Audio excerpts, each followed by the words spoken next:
Well, here we are tonight, ladies and gentlemen, and we're proud to introduce you our new platinum service called the Captain's Chair. Here you'll have at your command comprehensive access to our Le Concierge service. You've got telephony at your disposal, and of course access as always to our illustrious team of engineers who, working from your precise instructions and specifications, can replicate in just about any material, any continent you care to name, whatever component your heart desires. We're in the business of saying yes here, and we do it in a very relaxed atmosphere, conducive to creative thought.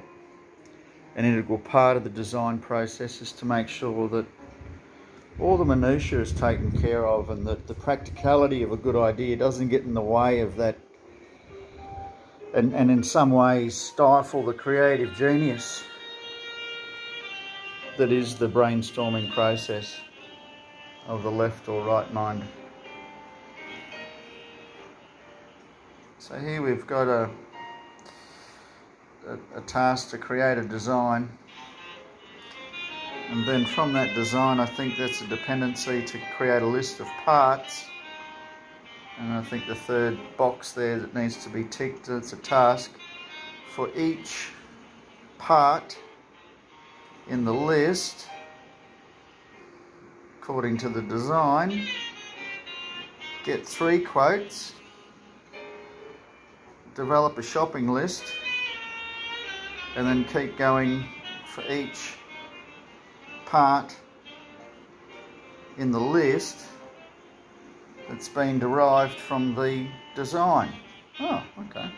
So you're here with your team, and there you go, champ. That's the little concierge with the drink. Thanks, mate. Ching ching. So you're here, you're designing in this case, an elevator for a patio. That's a wheelchair there. So, you know, you've got this design there, and you're thinking, well, gosh, where do I get all that from? How much is it going to cost? So it's just a bit of it's a discipline unto itself. It's called desktop research. I mean, some others might call it quantitative surveying. We don't, because we don't take it there. But sure, if you need to go that far, we can, you know, be the managing consultant, get some consultants in. So then you've got Bunnings shopper service, so assuming that all that's done at Bunnings, or you could go to Bunnings and Coles, or a combination of both. All right, and then welcome to what we call the personal shopper service, right? So we've gone from the specific here of creating a design and getting it resourced and procurement done, delivered, to now, well, if you do it for Bunnings, couldn't you do it for Coles? And couldn't you just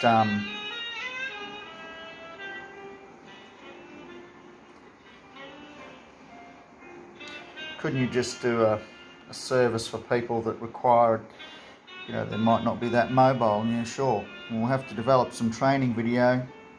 So we've got marketing, taking video, editing video, and then monitoring video. I think that's our social media marketing. Oh, rightio. So the marketing process consists of taking a video, editing, uploading a video, monitoring it, and then feeding that back into the marketing plan for our personal shopper service. I think that's going to be all online, the marketing. So we don't have those skill sets in-house either. I'm hopeless at marketing, but I do make the video here and there. Right, then we've got this other idea called the restaurant for 2. The restaurant for 2 here, COVID compliant restaurant. You can check out Club Elan for the menu, but it's fairly, it's pretty comprehensive. We've developed it over the last few years. We haven't done the health check on it, so it's probably not that healthy. May not be suited to our target clientele, but that's the upper level of the apartment. That's an elevator. Person, you know, can't get upstairs, comes up in a chair, goes in here.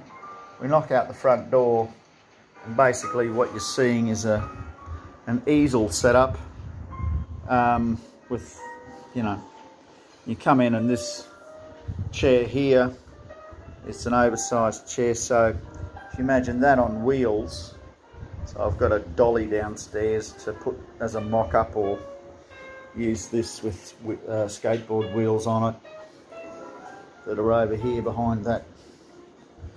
Right, so we've invested heavily in research and development. So, all right, you've got a camping chair on skateboard wheels that's on a pallet, big deal, but that's a mock-up for a design test. So if that person then had to use this space, okay, as a person in that situation, how well suited is this accommodation? What can we do to put things overhead and have robotic arms that are robotic arms? There's a robotic arm over there that can be attached to the fan, and through a PLC you can control the amount of torque the fan gives to something that's on the floor spinning on a couple of universal joint. So you've got a spinning device in the corner, like a vacuum cleaner, I was thinking, that's going fucking bzz, giving this the absolute, the walls for that matter.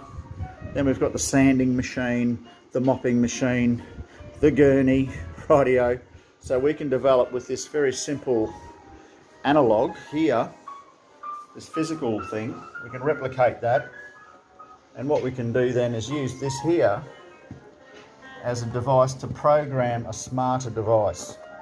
So we attach on each of these these cables here, T connectors to a microcomputer. So when you do this on here, right, it's telling the arm what to do, but also those pulses are getting recorded here. So it knows for how long you've pressed that one, a la how much voltage has been given down this cable for how many seconds in this maneuver.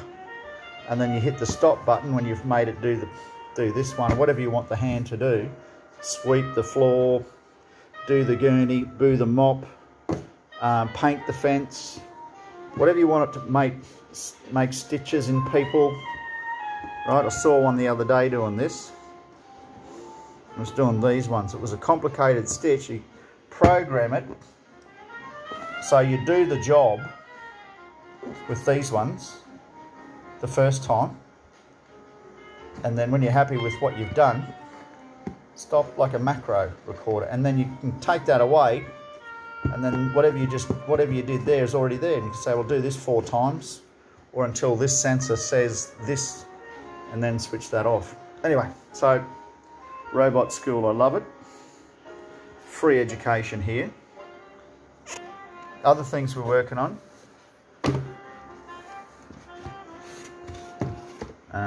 This counterweight here, and then this fixed on the bottom here. So imagine a line going down there to there, there to there, and that's a weight. Okay, and it's fixed here, so there's a rope going around. These are wheels going up here, over the top and down here, and that is like a fishing reel with a motor attached. Okay, and that thing there, electric motor and a reel, and you're winding this thing up, and it's going up like a electric window. Exactly, sort of like this. It's going, it's being lifted. See now, where's that? It's being lifted by the pulley system, right?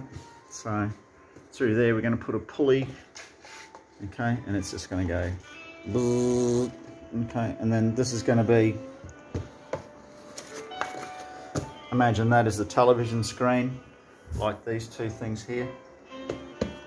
Okay, and you want that television screen to go behind something here, so it's protected behind a wall, and then up and then you might have TV screen, you might have a mirror, you might have 3 different things that come up. You might have a dartboard, you might have laptops, you might have 4 smaller screens, whatever, you know, however you want to do it.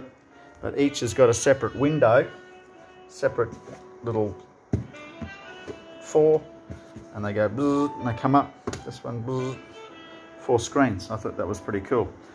And then we use that same design here for the elevator out the front. So there's your weight there, and then up on the wall you've got a pulley that can hold 5 ton. Across here, because we might want to do a piano, another wheel, right? And then I'd go underneath, and then I'd go up one and another wheel, get that extra height. And in here I've got a water tank that I'm going to use. There'll be 2 weights, probably a 500 static and a 500 kilo worth of water. I can pump that water in there, and I've got 500 on that, and I've got 400 on that, and I've got electric width, but that's balanced. So the effort that the motor's doing is minimal because those 2 weights are counterbalanced. And depending on how much water, remember I pumped the water in there for free, so it's at 500, let's say it's a ton, right? So I've got 500 static counterweight here, up high, much higher to give the leverage to get above there to pull that up. And I've got another 500 empty tank like that. Say that's 500, it's not. And then what I do is I fill up that tank, okay? And there's a brake on the tank. So it's full, it's under load, but it's locked off. It's not going to lift that up until I take the brake off in a controlled descent, you know? And then when it gets to the bottom, that's up high, that's down low. Guess what I'm going to do with the tank? I'm going to let the water out. I'll let the water out, what happens? We've got a ton up the top, maybe. We've got a winch and we've got 500 static weight. We've got a ton when we're ready to go, and we can have a controlled release of that weight, or we can just lock it off and do it again under a release, whatever. And we can filter that water as it gets released, and we can use that water on the garden, and we can supply that with an overhead pipeline out there through that ducting in the corner, down there and out there in a garden hose. Risky as all hell. And do a proof of concept, although I'll do that out the back with a dumb wader. So version 1 is the TV thing, that's that one. Version 2 is, this is the bigger picture. The smaller one to get there is to put something out the back, an elevator out the back. And we might model that on the scissor lift kind of configuration on this ironing board, you know. You can see that's kind of where that could go.